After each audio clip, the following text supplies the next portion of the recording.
ideas can break borders.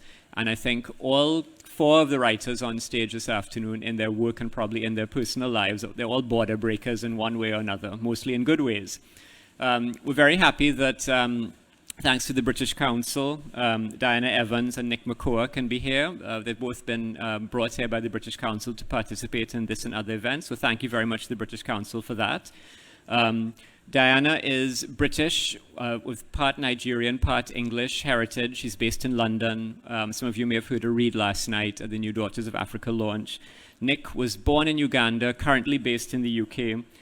Yuri Herrera, who's here next to me in the very nice blue shirt, is Mexican, but currently based in the US. So these are all writers you can see who, even just in their personal lives, they straddle borders or move across them.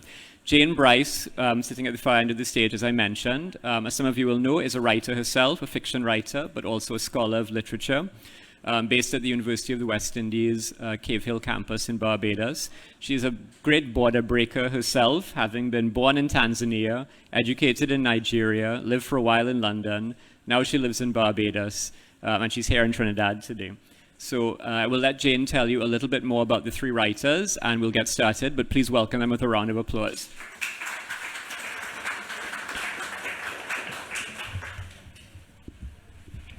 Well, I think rather than me telling you about the writers, they'll each get a chance to read something short from their work in the course of the...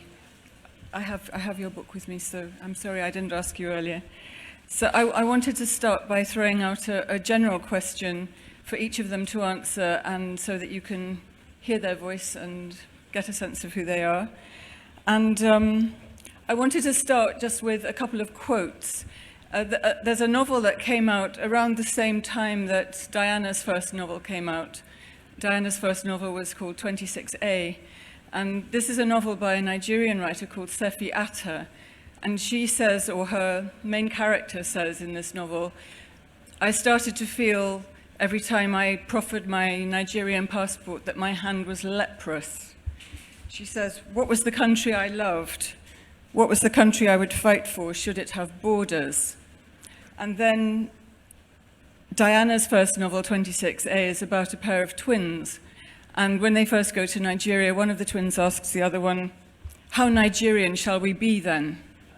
So my question to the writers is, for each of you, what have borders meant in your life? How Mexican shall you be? How Ugandan shall you be? How Nigerian shall you be? Or what other things shall you be? Would you like to talk about what borders have meant in your life? Diana, do you want to go first? Yeah, hi everyone. Well, I'm mixed race, half Nigerian, half English. I see myself as a British writer of Nigerian and English descent, and I'm also a twin, so I've always lived with a sense of different identities and a duality existing inside me, and I think I write from a place of wanting to belong in one place, but that never really being an attainable reality, because my belonging in the UK has always been contested, because I'm Black British, but then in Nigeria it's also contested because I'm not quite seen as Nigerian. So, and I write from that place, and for me it's become a very positive place. I think the master project that I'm trying to achieve with my writing is to write Black Britishness in its various forms into the national story of Britain, because we're not really written about, Black British people aren't written about as part of British culture. They're written about as something that's outside and other to British culture. So I write very much from inside my various identities, but in a way that is showing the characters as part of the fabric and culture of Britishness. Great, thank you. Do you want to go next? I mean, borders play a big part in my life. I escaped via a border. I didn't have to think about my otherness until I left Uganda. So while I was in Uganda, I didn't have to think about being Ugandan. When I came to England, that's when my skin became a border. And I've lived in several countries where I am not the same as the people living in that country. Either there is something always marking me out, either the way I speak, my language, my color, my religion. You know, so I've lived in Saudi Arabia where my religion wasn't the same as the religion of the people there. So borders play a big part in my life. But in the same way, I guess that has helped me to see the world beyond my own myopic view.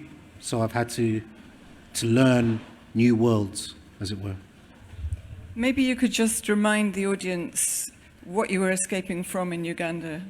So the Idi Amin regime, which was 1971 to 79, my mom smuggled me out of Uganda, so the Kenya-Uganda border.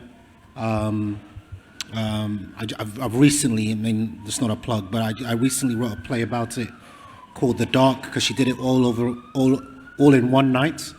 She was studying in England at the time. So, yeah, that was the border I was talking about, yeah. Well, I lived for the first time out of Mexico when I went to France, and it was the first time that I was stopped in an airport as a suspect of something. They never explain you exactly what you're suspect of. And then I went to live in El Paso, which is a really interesting place because El Paso is in the border with Ciudad Juarez, which used to be one single city a lot of years ago, and now it's divided by the border. And for me, it was one of the richest experiences in my life because it's a place that is all the time challenging you. It's challenging your language, it's challenging your identity, it's challenging the way you understand politics. And that's where I wrote Kingdom Comes, which is the first novel that I published, and it has to do a lot with that, with certain ideas about what it is to be a border person, and how power and art manifest themselves in this space. You said that you were able to write that novel once you'd understood the border, once you'd understood what a border was, I think. Do you remember saying that? Not exactly, but I will assume that I said it. Right.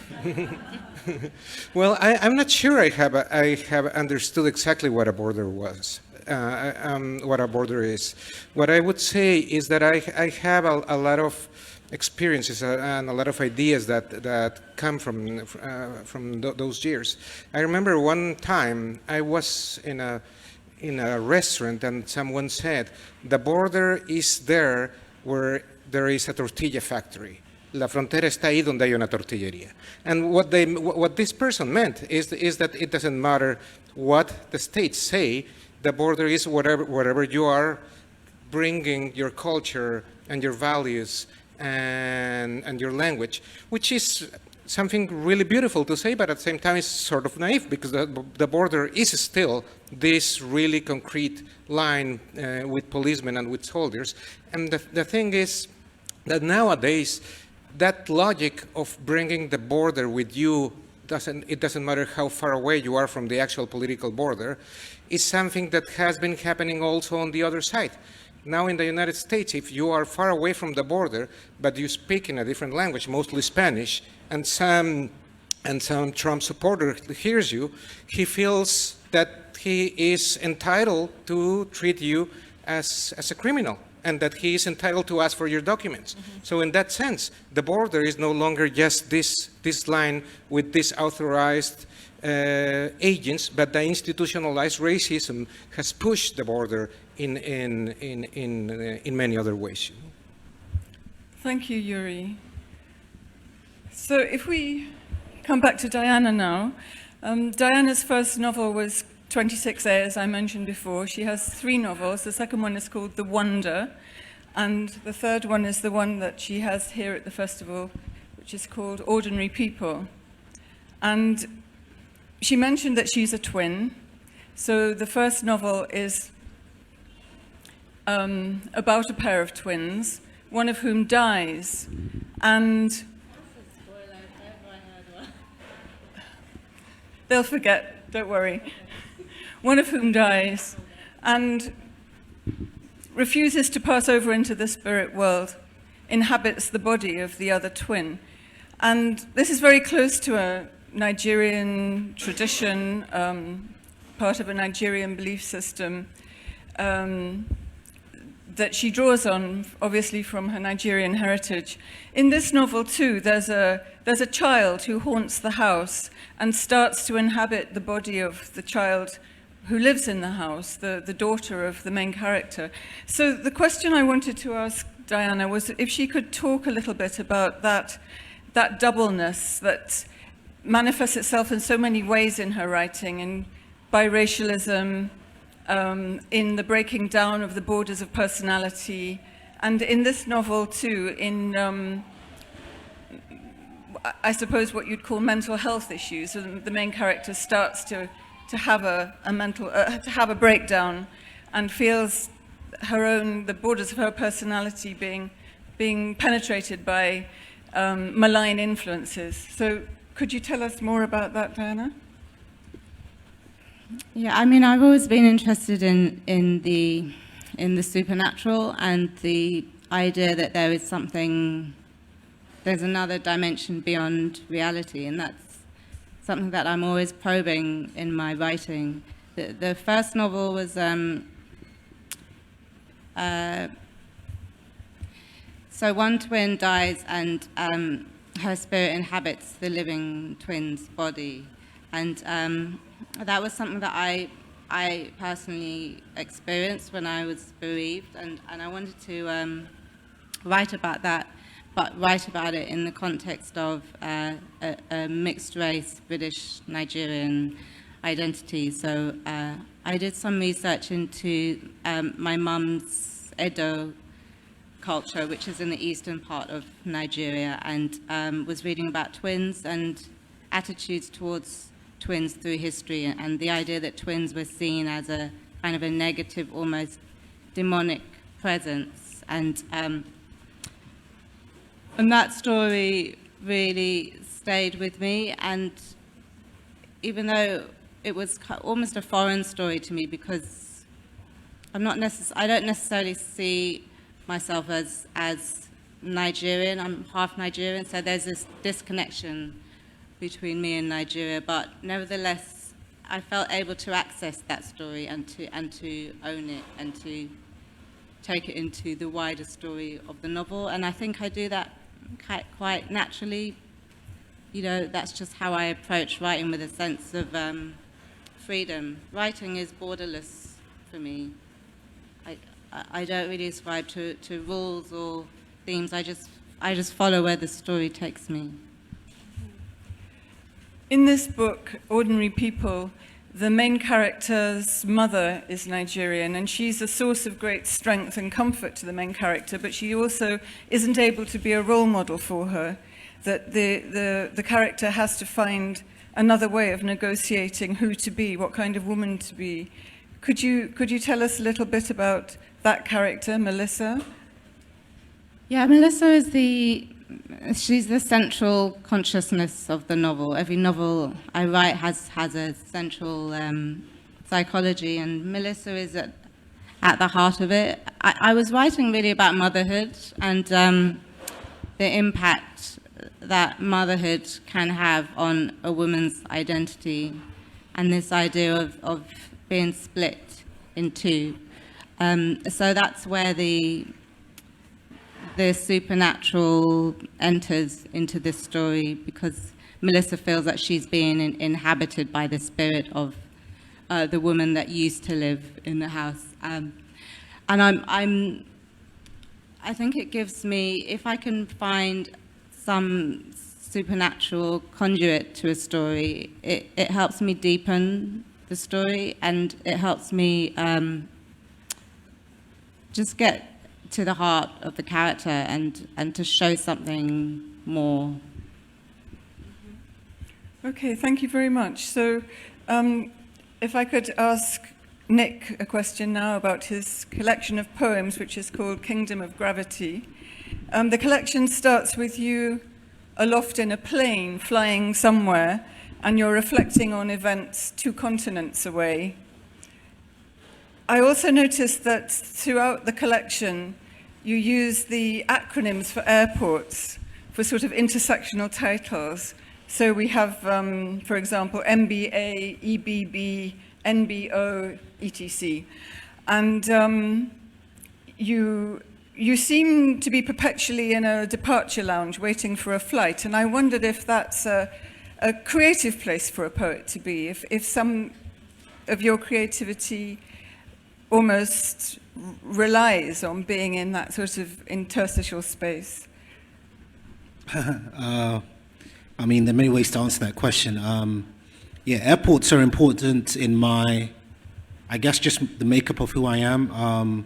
I've spent a lot of time in airports. So, as I told you with the story earlier, my first journey was at 4 years old from out of my country and then to Nairobi. So Nairobi Airport to London Heathrow. And then in my childhood, I never lived in any country for more than 3 years at a time. I was often on planes by myself. I was often in airports, airport lounges by myself. And whoever was either coming to pick me up or take me there, they were usually late. So there'll be a lot of times where my thoughts and myself were alone in an airport. And I don't know if that's normal for anyone else, but as a child, it throws your imagination into overdrive. It raises your fear. It makes you aware of loneliness. It makes you also used to your own company. So I don't know if that's conducive to being a writer, but what I noticed in writing this book is that I had to get to know myself. And the self that you see before you, much of my thinking and thoughts were formed while being in those airports. So it was important to somehow conjure those spaces into the book. And at the same time, the collection's called Kingdom of Gravity, which pulls in the other direction from flight. Yeah, well, I mean, where I come from is a kingdom, and the thing, what I was trying to do is what holds me up is also the same thing that brings me down. So what holds me up is I come from a rich heritage, which is Uganda. I come from a great people, but it's I no longer have the language. Mm-hmm. I no longer speak in my mother tongues. When I go there, I'm not Ugandan to my Ugandan people. I'm not Ugandan enough. When I can't go to England, I'm not English enough. My color is rejected. My speech is rejected. So the Uganda I'm talking about is a Uganda that I know existed, but is not often talked about. So it's almost like this force that exists, and so that the title was some way of grasping at all those intangible things that I was trying to understand. Yeah. You say that you no longer speak your first language. Can you tell us what your first language was? Well, I have three languages. So in East Africa, you speak Swahili. You also have Samir, and you also have Luganda.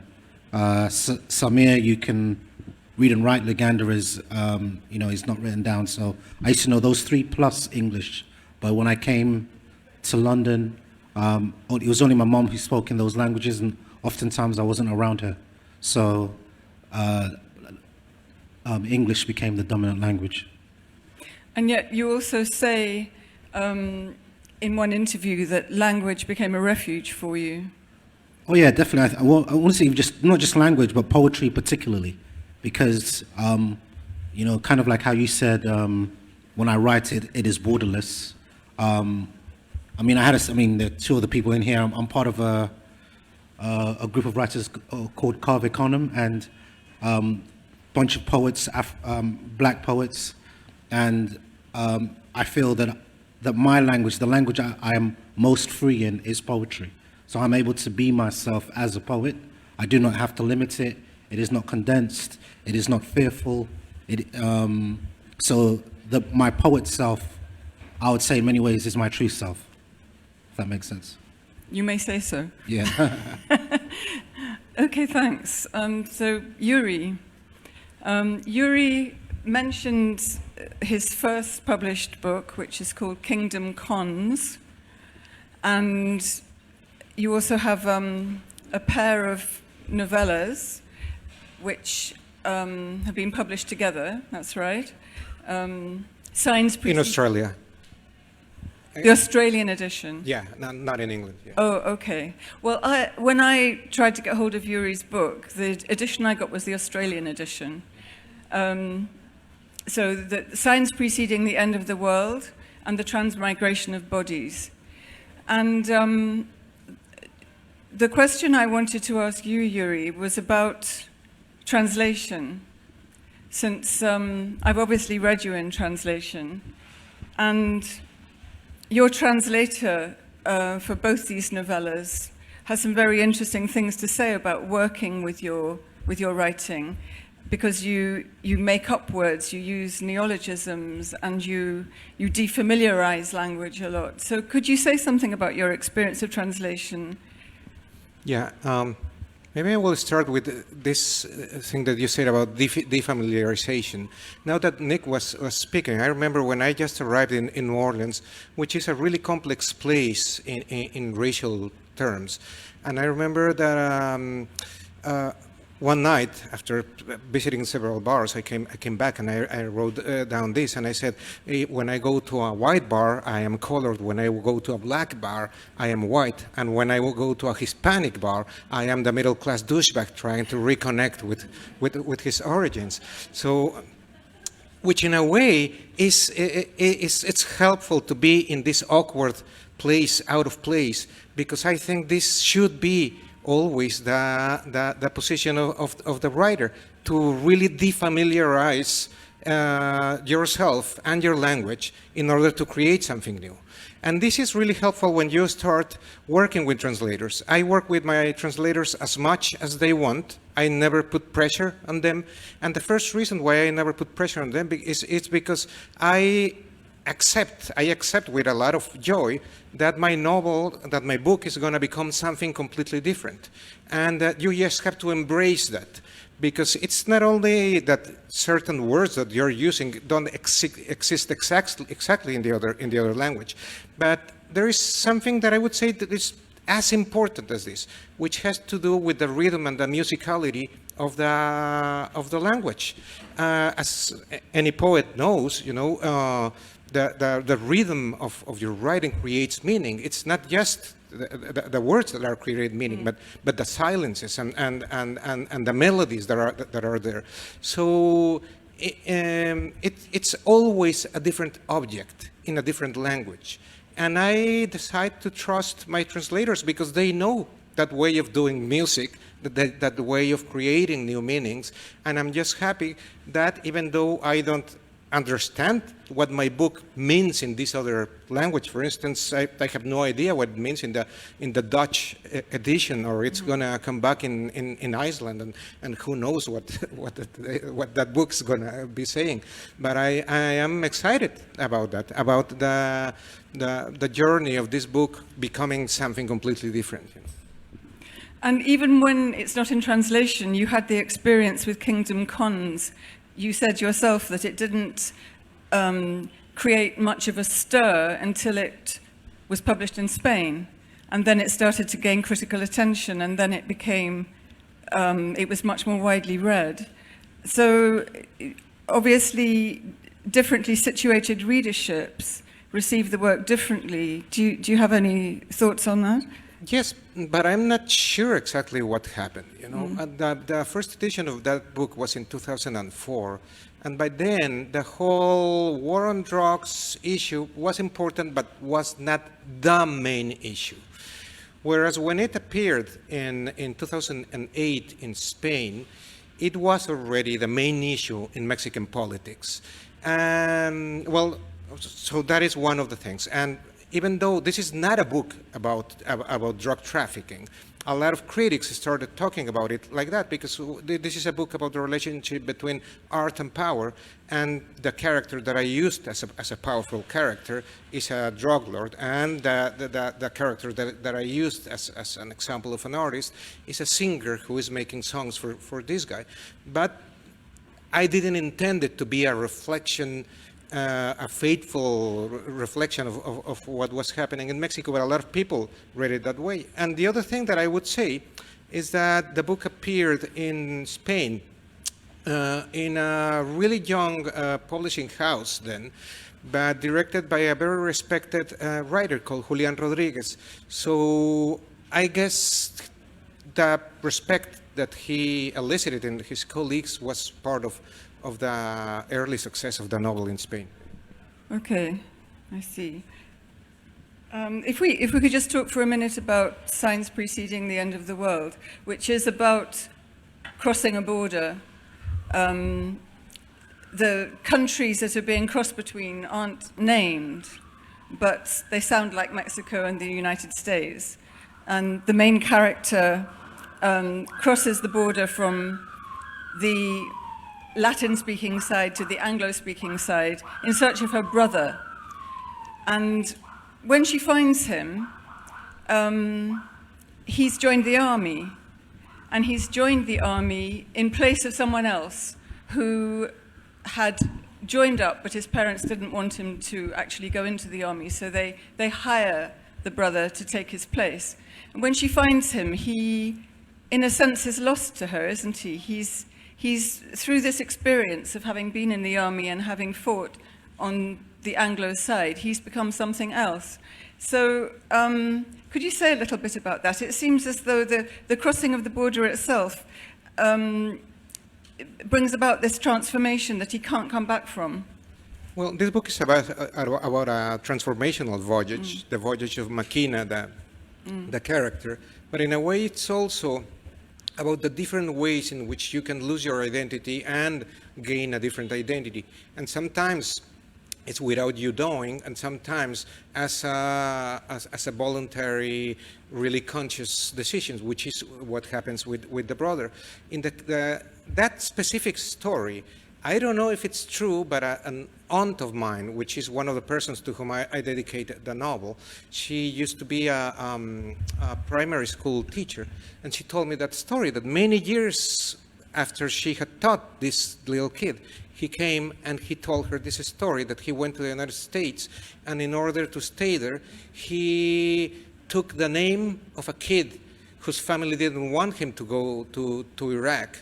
And he came back from the war. The family thought he was going to die, so he would be, so the kid would regain his own name, but that didn't happen. So he came back to the United States and kept the name of the American kid, you know. So this is just one extreme example of what could happen with your identity.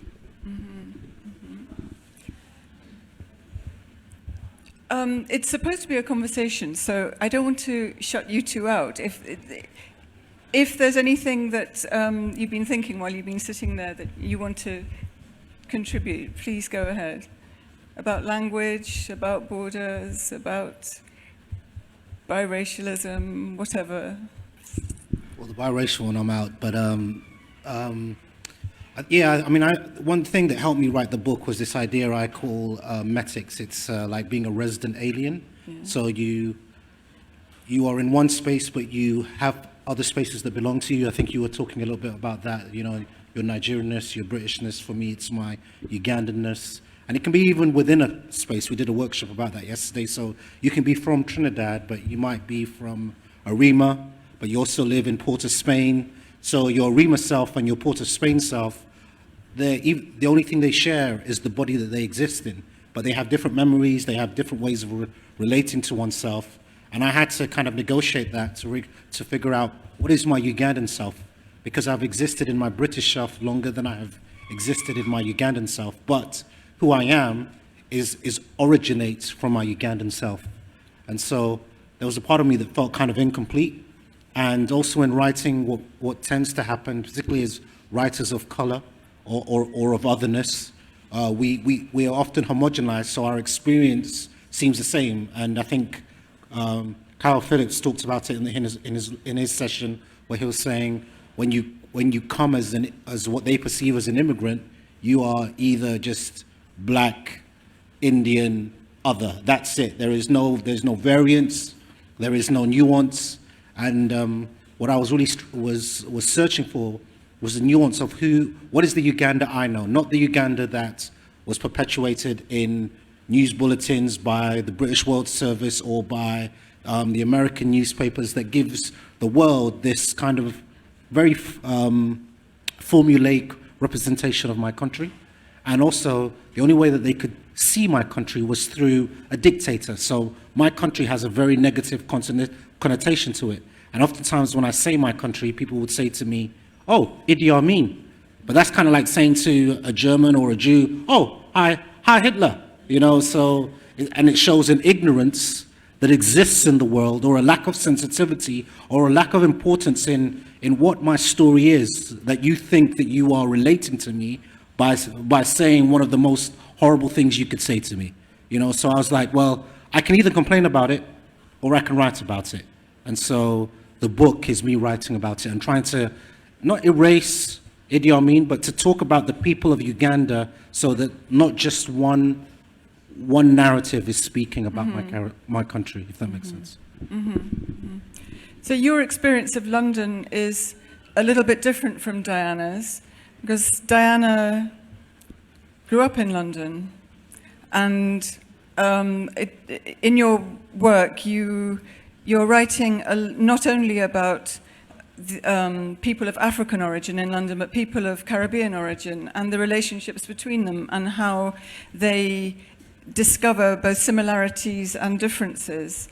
Could you tell us a bit more about that, about how you negotiate that sort of black modernity in London? Well, London is a city that is around 50% non-white British, and that's composed of various nationalities. And what I'm trying to do is to create an accurate portrait of London, the city that I know. There's such an absence of characters of colour in our fiction, in our British fiction. You know, it's so rare to come across a black British person who feels known by the author on a very individual, idiosyncratic level. So that's why the psychological aspect of my writing is so important, because I'm trying to get right to the heart of the character, to show that individuality and that humanity, to try and get behind those kind of blanket identities of blackness and race and nationality, and to show us as ordinary human beings. I mean, that's why the book is called Ordinary People. I'm trying to make a point about self-reflected back at you. Mm-hmm. Mm-hmm. But still, it's you make a very nice point. I mean, I laughed when Melissa, your main consciousness, as you call her, is starting to see this ghost child in the house, and she's starting to feel that the house harbors malevolent spirits.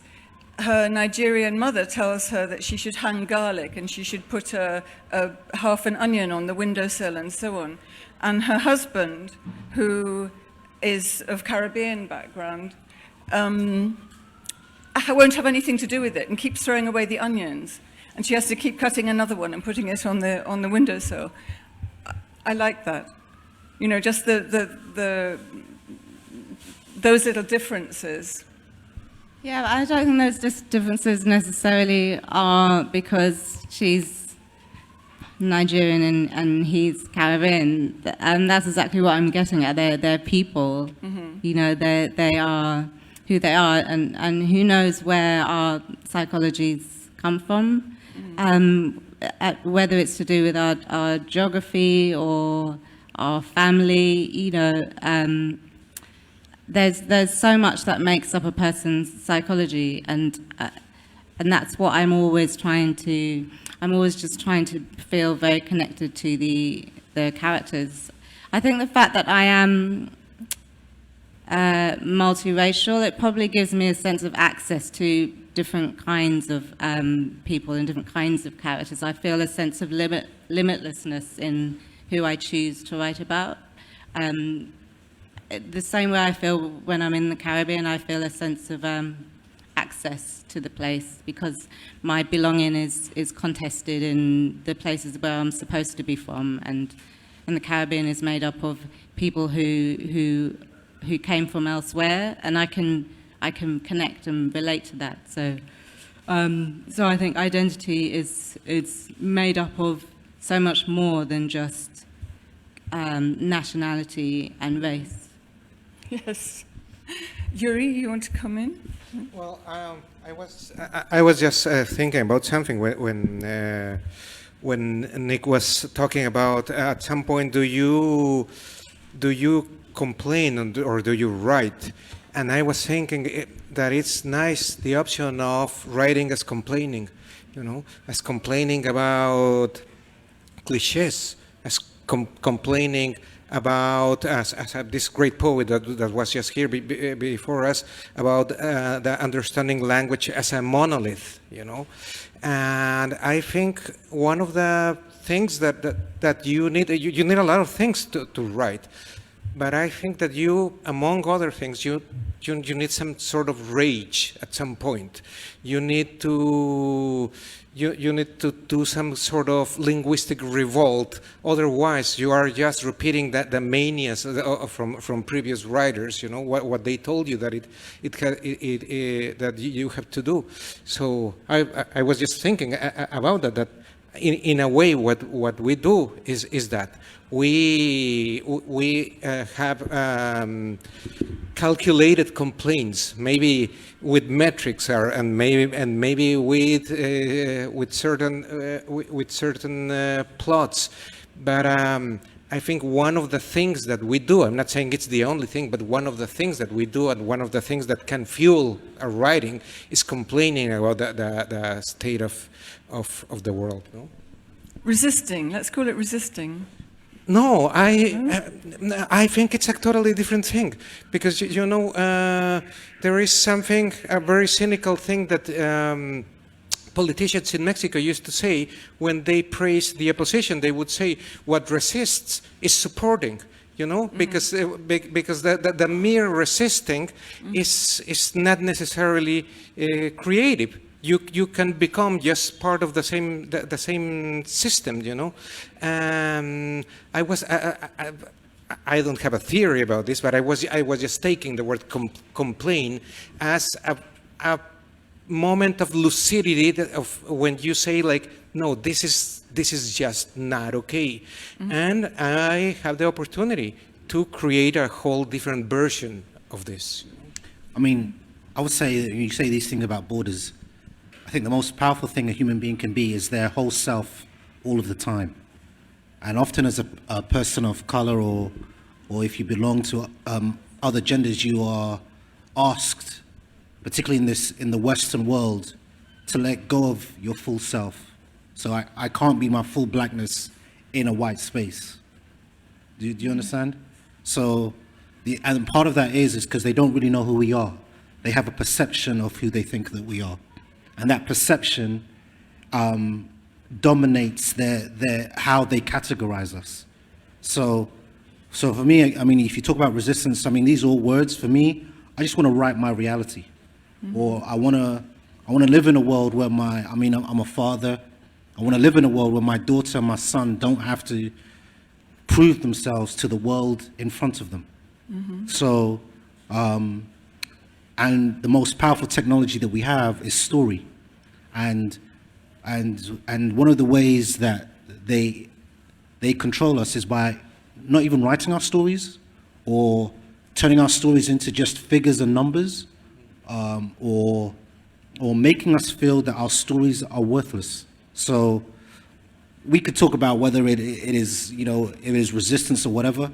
I just want to know that these stories exist. I need your stories. I need your stories. I need to know about signs of the end of the world. I need to know about ordinary, contemporary black people, because those people are real to me. I'm going to go back home and I'm going to meet the kind of people that she's talking about. Okay, well, let's meet some of the people that you're all talking about by having you each read something from your work. Would you lead off? Yeah, okay. I'll read a section from Ordinary People, which is about Damien, one of my characters, who happens to be half Trinidadian. And he's moved out of London to a suburb called Dorking, and he's very unhappy. And this is just a section where he's thinking about London and how he misses London.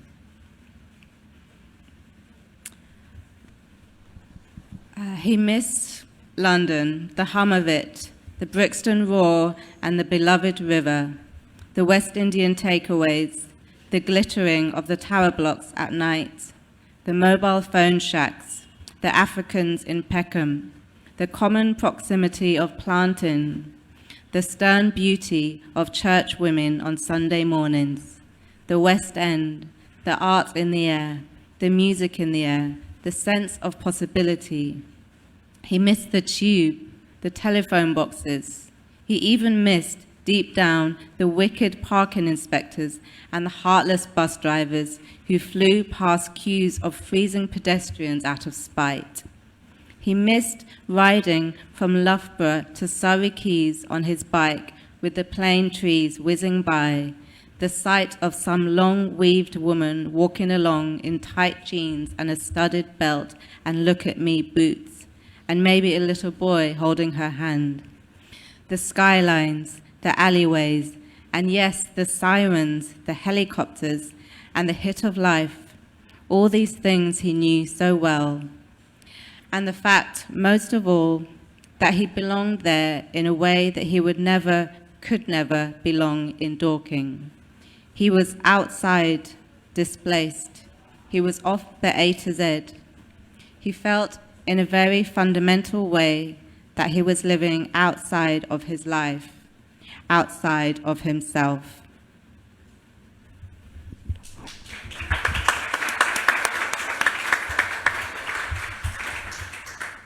Off the A to Z, that's a wonderful way of putting it. Yuri, I hope you don't mind, I've chosen a passage for you to read since I didn't give you any warning. And it's this one. Thank you.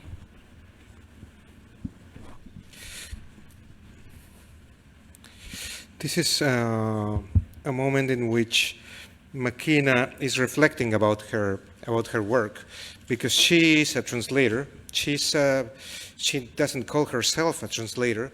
She works as it happens in a lot of places still nowadays in Mexico. She works in a small town where there is only one telephone booth in the whole town, and she speaks the local language, and she speaks Spanish, what is called Latin tongue here, and she speaks English, which is called Anglo tongue.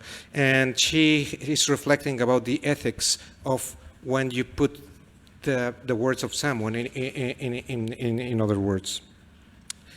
And she says this: you don't lift other people's petticoats. You don't stop to wonder about other people's business. You don't decide which messages to deliver and which to let rot. You are the door, not the one who walks through it.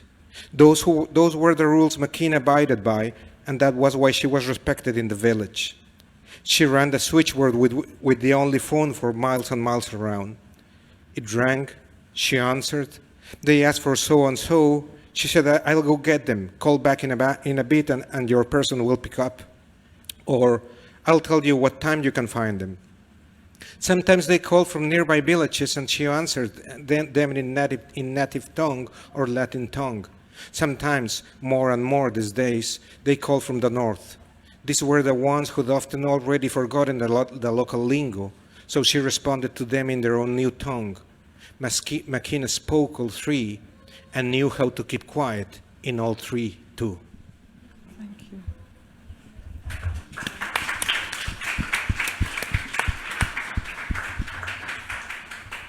And Nick, can we hear from you? So I was that boy in Peckham, the African family. And I was that boy in Peckham, just to say, and I love that line. You are not the door. You are not the door. You're the one that walks. You're not the one that walks through. You are the door, or something like that. Come on, man. Come on now. All right. So, yeah, man. Poets. You know how we do. All right. So I'm going to give you 2 short poems, if that's okay. Mm-hmm. So, because you mentioned the airports, I'm going to read the first poem that you were talking about, MBA, and then I will read the title poem, Kingdom of Gravity. MBA. Minutes after the Airbus took off, a German girl in first class starts talking about the afterlife, and things that belong to the dead. One man drinks duty-free rum to replace the taste of sugarcane, his skin, hissing and splitting like a fuse as the sun glides in reverse. He's mastering the art of being a very persistent illusion. This is mine. The world is connected by a circle. The circle a man might make folding his arms around another man's shoulder. Light bends to the cabin. At the edge of my window, small towns pass. Clouds, they cascade and dance. We are both holding our breath, reciting the laws of probability. My eyes are closed. I call it the garden of the blind. I am back in the old world where light bends through the clouds. The soldier at the kiosk loves the taste of his own words. Women jostle for provisions. Their children wade ankle deep in water. Their reflections dance across the surface. 2 continents away, a cameraman raises his hand for silence in the oil refinery that looks a lot bigger than he imagined. They are moving by memory of a stolen tattoo, tattooed to their minds. I have the same tattoo. And then this is the title poem, Kingdom of Gravity, and it was one of the last poems I wrote. I wrote it at Carve Econom, and the thinking behind it was, how do I get you to know my country against all its negative connotations? So if I could make you understand the River Nile, its source is the Lake Victoria. Lake Victoria is in Uganda. That's how I'll do it. So this poem is ultimately about the source of the River Nile. Kingdom of Gravity. We are not Alexander, who conquered worlds, giving them new tongues, but we share a story of a ship resting on an African river, unbuckling at its shore, awakened by a night's cold, hard rain, staring at the face of the Nile as it reminds you that you are a hawk, silencing the voice of a midnight universe. Now, what makes a man name a city after himself? Asking the bricks to be bones, asking the wind to breathe like the lungs of a night, asking the night to come close to you, to speak to you as a tribe, asking the tribe to sleep, asking sleep to loosen language. Come close to me. Can you not see that I am in search of fire? The unshapen song of light? In my mouth a flame, spoken to me by the oracle. Like others, I was in search of a forest, a place to call home. But what can I tell you about the kingdom, about having the world at your feet? When you have seen all of Earth's boundaries, you will crave for them in mirrors, and you will search for them in streams. And when the river looks back at you, how can you be sure that nothing is lost? Thank you.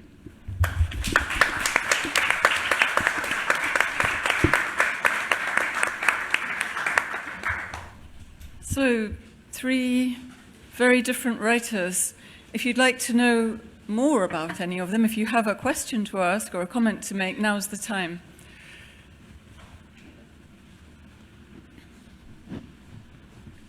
And in the meantime, if any of you have something else you'd like to say while people are thinking.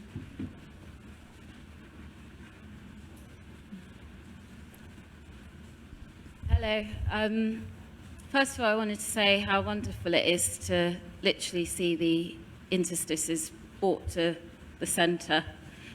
It's great to see. I wanted to know if you have any sort of resolution in terms of your feelings towards the borders. Do you feel that it's a space that you've claimed, as in, are you dancing in the hinterland? Do you feel as if it is still something from which you are seeking refuge? Nick, as you referred to seeking refuge as a child through your writing. Well, I actually had another question as well. Go ahead.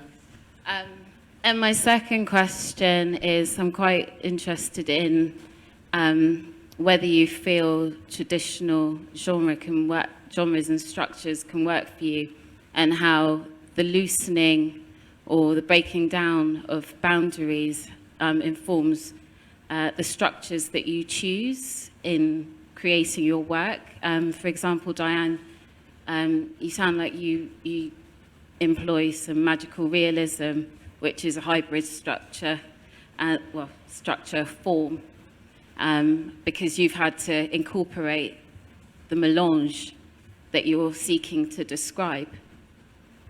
How do you feel that structure and form have had to, your choices have had to respond to the breaking down of boundaries and borders that your work describes? Am I clear enough? Yes, you're clear, but I think let's let them answer whichever part of that they, yes, no. I don't know if I'm going to answer this right, but I'll try. But I think for me, one of the things I realized is that in many ways, leaving my country formed the poet. I don't know if maybe there was always a poet in me, but it was dormant.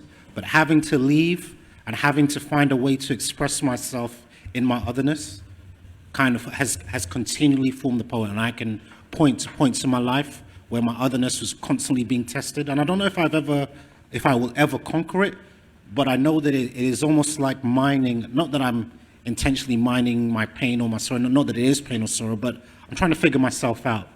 And the thing about structure and story, I think it was best said in another thing, but I'll say it in a similar way, is that we are a mess. There is no order to our life. But the code that we speak in to try to make order to our life is story.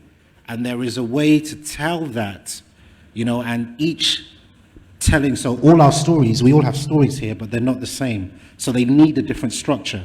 I think some people can be formulaic and, think, I'll just use the same structure. But if you're really going for the story that you're trying to tell, it requires its own structure. There is a way that there's an optimum way that it can be told. And I think you did a similar thing with your twin story. There was a way that you wanted to tell it.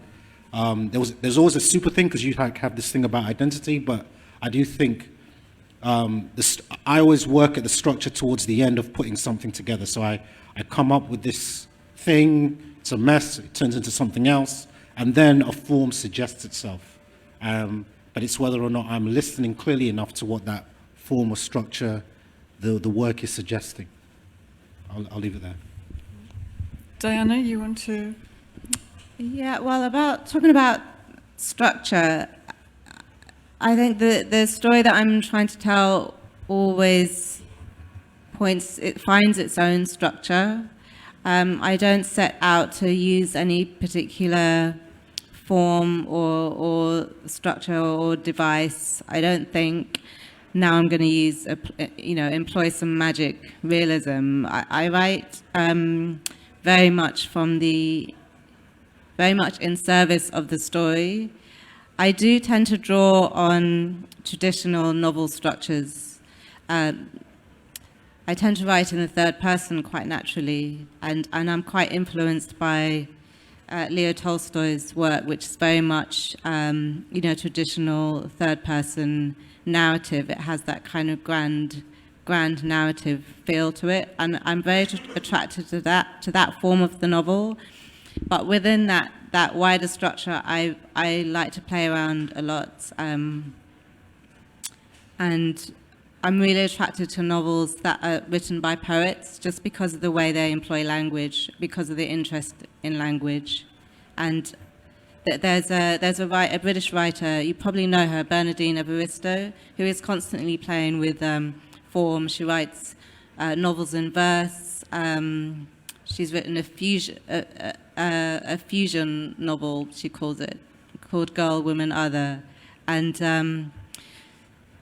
it's all about finding your own structure, the one that works for you, rather than kind of following what the given structures are. I don't really believe in demarcations between different forms of literature. I think you can employ elements of crime writing or horror writing or comic writing in the novel. I mean, that's what artists do. We play. I think Yuri should answer this question as well, because Yuri, you do quite remarkable things with character. Yuri's books, I haven't read Kingdom Cons, but the two I've read are very short. But in those short novellas, he takes you directly inside the character. There's no introduction, there's no background, there's nothing given you. You are simply inside that person's head. Could you tell us how you come by that?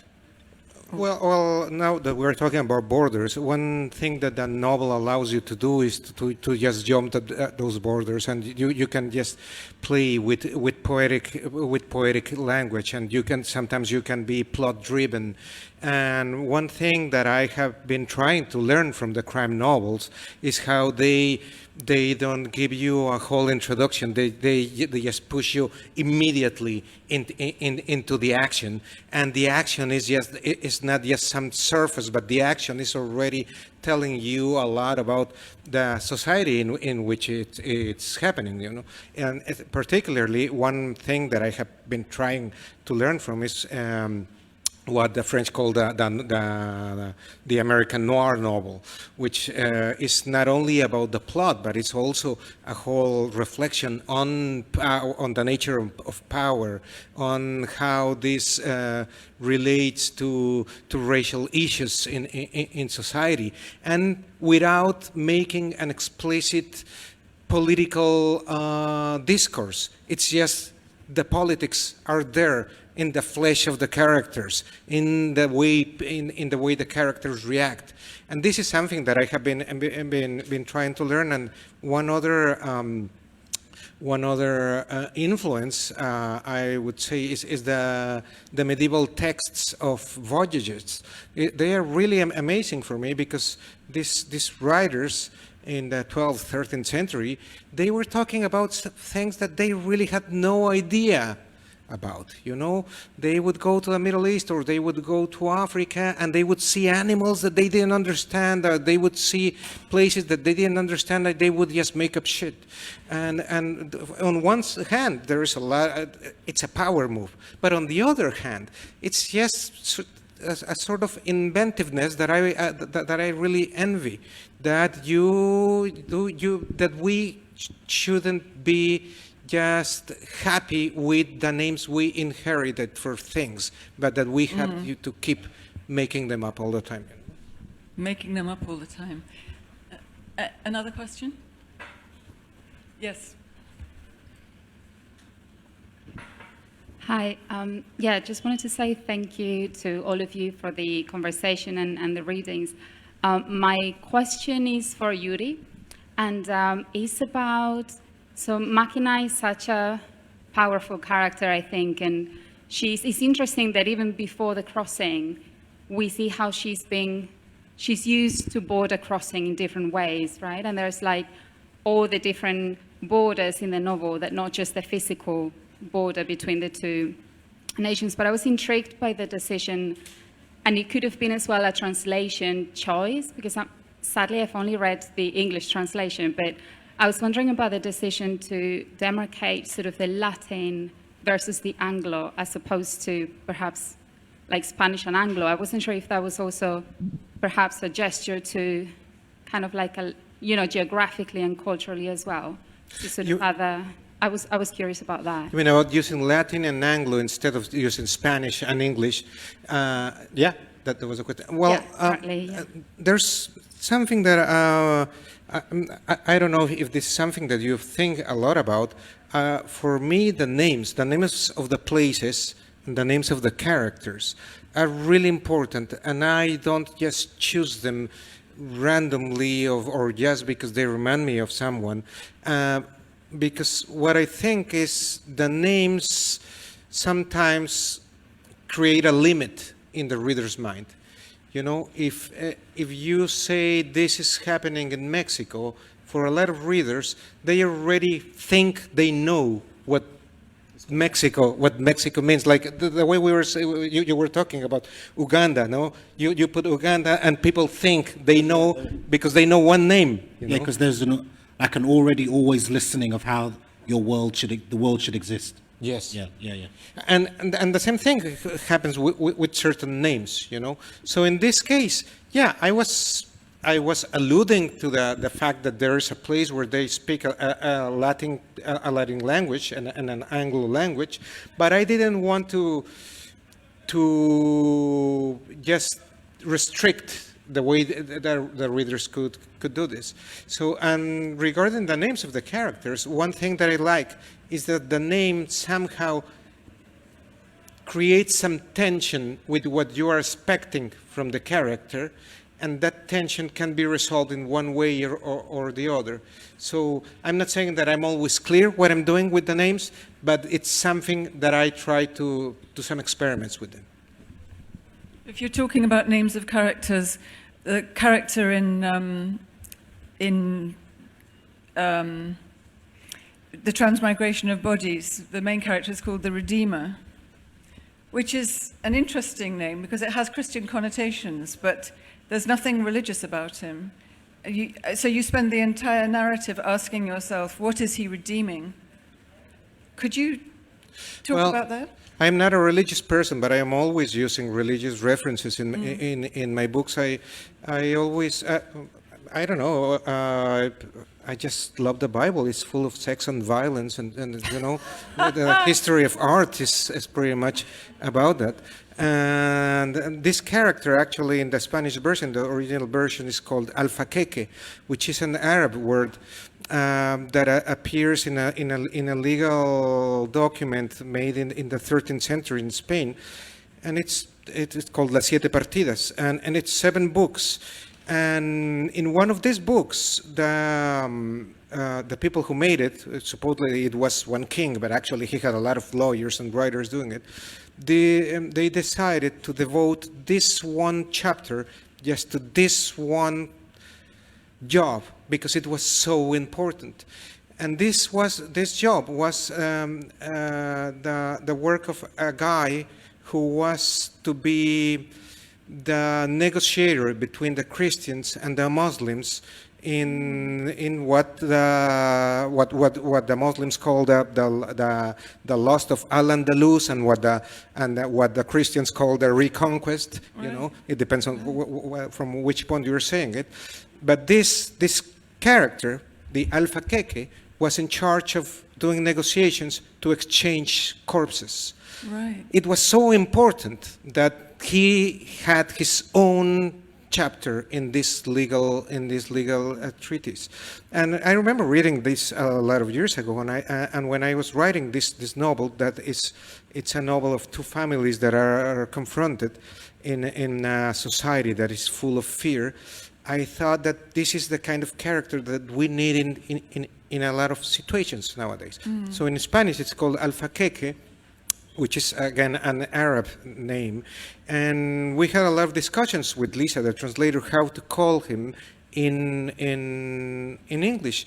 And she proposed the Redeemer because he is always helping people to solve problems that they don't want to face, you know. So he is a fixer. He is someone who goes down when people want to appear that they never go down. Well, thank you for that question, because it certainly brought out, I wouldn't have known how to elicit that information, but that is absolutely fascinating. Is there another question?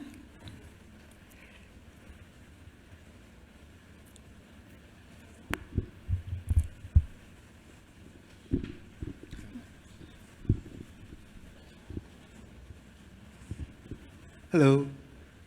You all talked about not fully being accepted because of your otherness, be it your color, your language, or something like that. So I just wanted to know if you all could speak about the cases where you as an individual may not be fully accepted by the society, but the society celebrates an aspect of your culture that they may not even realize is a part of your culture. So speaking specifically, like, for example, I was watching a TV show in England. It's set in a working class council flats, they called it, where the characters are of Nigerian descent, of Indian and Pakistani descent, and then white working class British people. But they're using Jamaican patois. They're saying you chat nonsense and stuff like that. So I was just wondering if you all could speak a little bit about that. Yeah, I mean, I think Caribbean and African cultures are written all over British culture.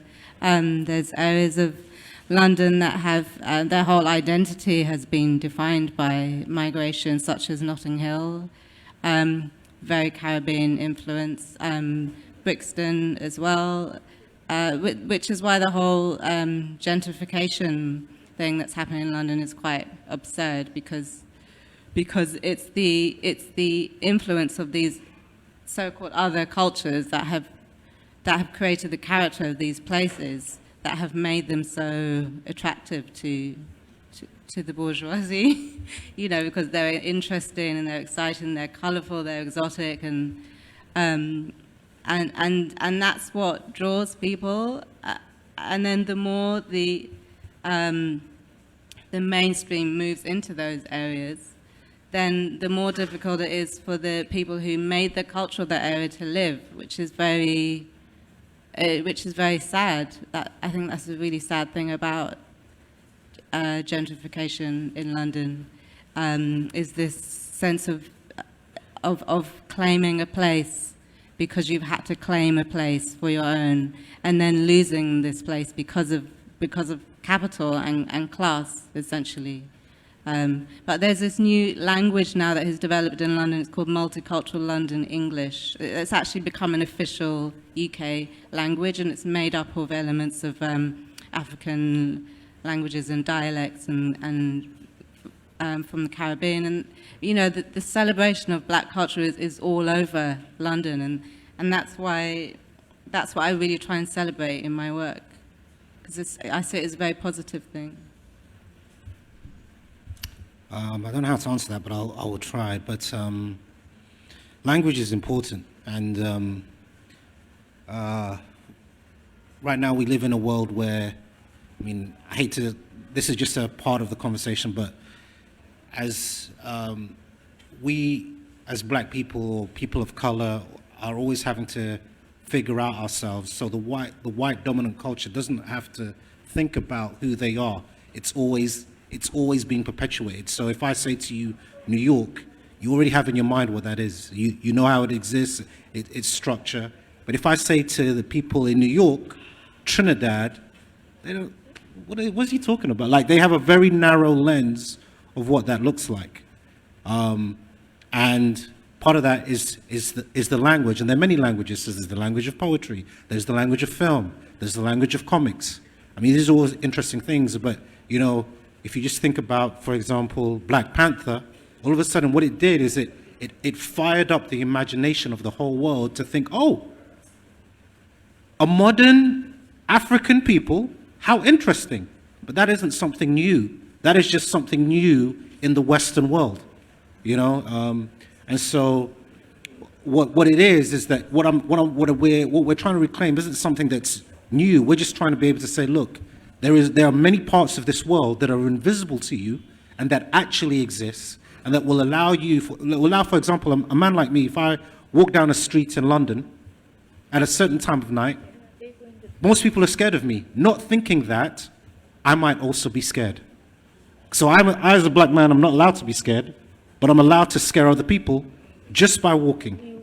So when you say what I'm trying to do with language is just normalize who I am, but also who other people are in the world. And my only tool, my only access, because my weapon is language, is to tell stories. It's to open up the world.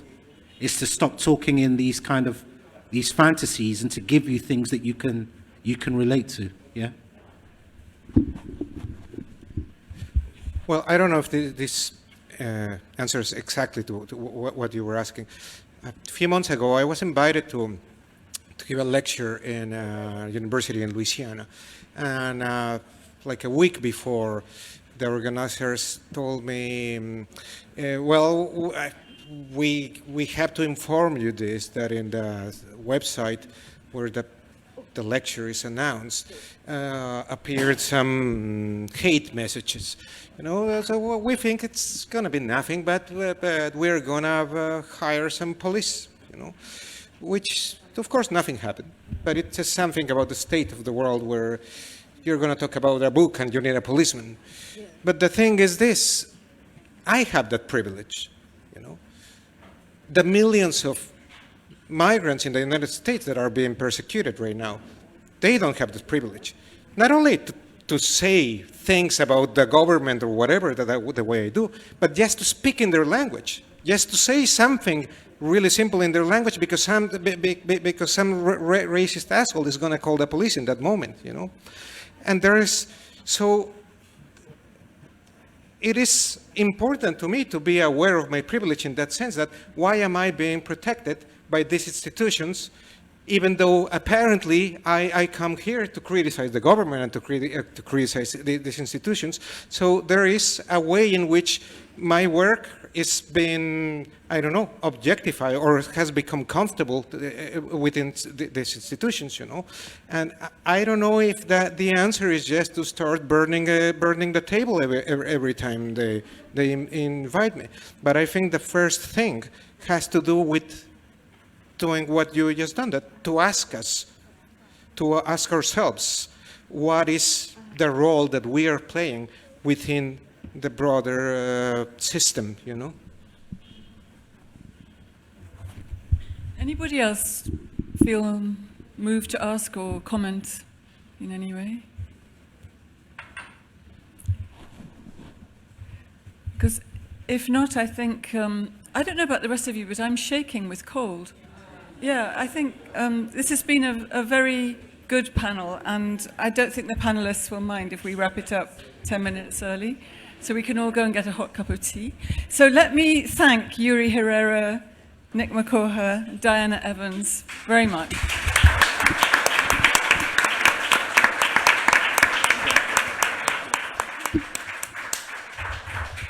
And thank you all for coming.